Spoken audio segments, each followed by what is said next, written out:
Active voice से passive voice हम लोग बना रहे थे, इसमें किसका बना रहे थे, प्रेजेंट इंडेफिनिट टेंस का।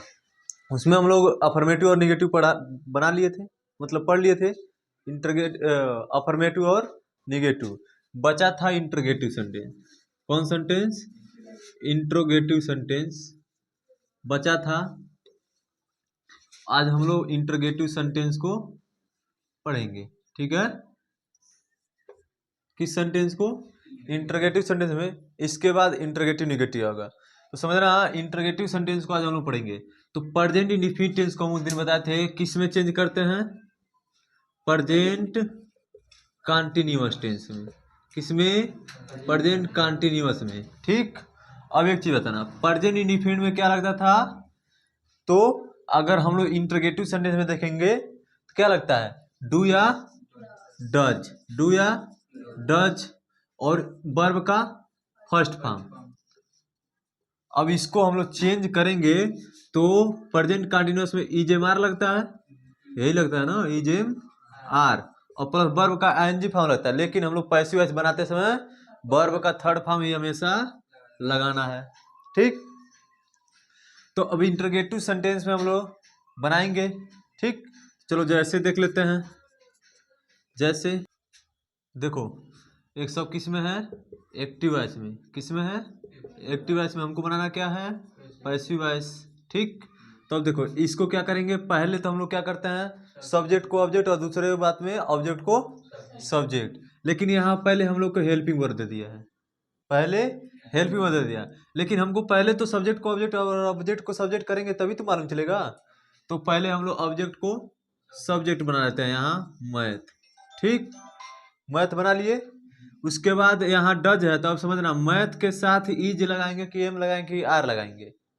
इज लगाएंगे, क्योंकि अगर यहाँ यस रहता तब आर लगाना पड़ता, ठीक। तो यहाँ लगा देंगे इज मैथ्स, और उसके बाद टीच का होता है वर्ब का थर्ड फॉर्म। टीच का वर्ब का थर्ड फॉर्म बनाएंगे ना, तो क्या हो जाएगा, टॉट।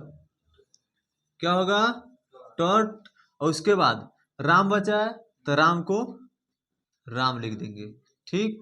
और राम लिखने से पहले, ऑब्जेक्ट लगाने से पहले बाई, उसको भूल रहे थे, बाई राम, ठीक।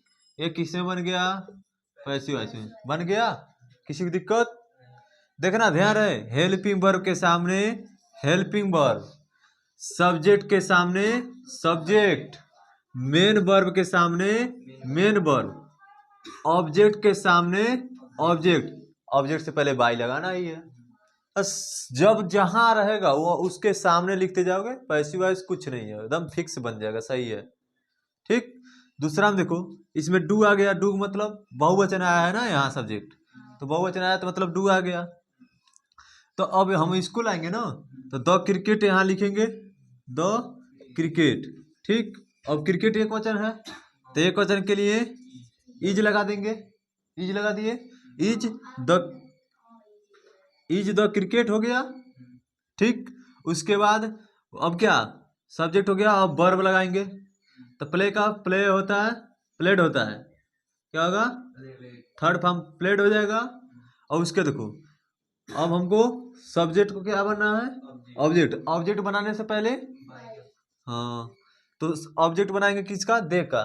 तो दे का क्या होता है, देम, ठीक है। इसको भी बना दिए हम लोग पैसिव वॉइस, ठीक। अब इसको बनाओ, इसको बना कर दो। अभी हम लोग जाने हैं इंट्रोगेटिव सेंटेंस।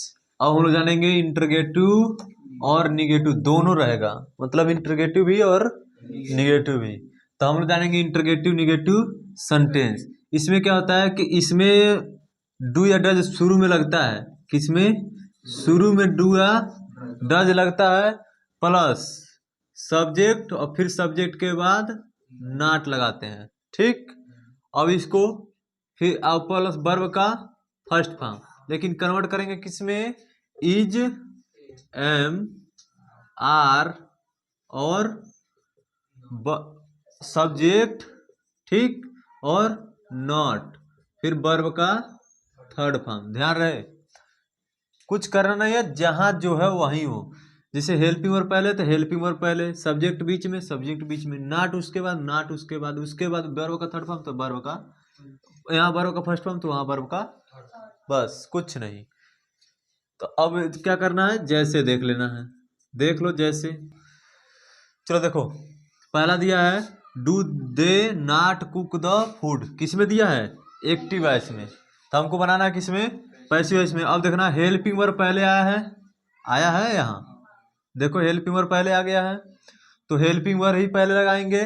लेकिन हमको पता कैसे चलेगा, जब हम ऑब्जेक्ट को पहले यहाँ सब्जेक्ट बना देंगे, पहले सब्जेक्ट बना देंगे तब ना पता चलेगा। द फूड, अब फूड माना भोजन, हाँ, तो भोजन एक वचन है, तो क्या लगाएंगे, इज लगा दे रहे हैं, इज लगा दिए, इज द फूड हो गया। अब सब्जेक्ट के जगह सब्जेक्ट लगा दिए, तो सब्जेक्ट के बाद नॉट लगाना है ना, अनिवार्य है। उसके बाद मेन वर्ब है तो मेन वर्ब लगाएंगे, तो कुक का कुकड, क्या हो जाएगा, कुकड, ठीक है। और उसके बाद बचा हमारा खाली दी, सब्जेक्ट बचा है तो सब्जेक्ट को ऑब्जेक्ट करेंगे, ऑब्जेक्ट से पहले बाई लगाएंगे और दे का देम हो जाएगा, हो जाएगा। ये किस में हो जाएगा, पैसिव वॉइस में। ठीक, किसी को दिक्कत हो रहा है क्या, नहीं दिक्कत हो रहा है। अब देखो डज है यहाँ, तो मतलब हेल्पिंग वर्ब पहले है तो हेल्पिंग वर्ब पहले लाएंगे। तो पहले हम लोग को क्या करना पड़ेगा, ऑब्जेक्ट को लाना पड़ेगा सब्जेक्ट बनाने के लिए। तो ए बुक को यहाँ पहले हमको लिखना पड़ेगा, सब्जेक्ट बना लिए। अब सब्जेक्ट से पहले देखेंगे सब्जेक्ट एक वचन है या बहुवचन है, तब हम लगाएंगे एक वचन के अनुसार एक वचन का इज, और बहुवचन के अनुसार आर, और एम आई आ गया तो एम लगाएंगे। तो यहाँ एक बुक है यानी कि एक वचन है तो इज लगा दिए, और उसके बाद सब्जेक्ट को बना लिए यहाँ सब्जेक्ट का स्थान, तो उसके बाद तो नॉट ही लगाना है, नॉट लगा दिए।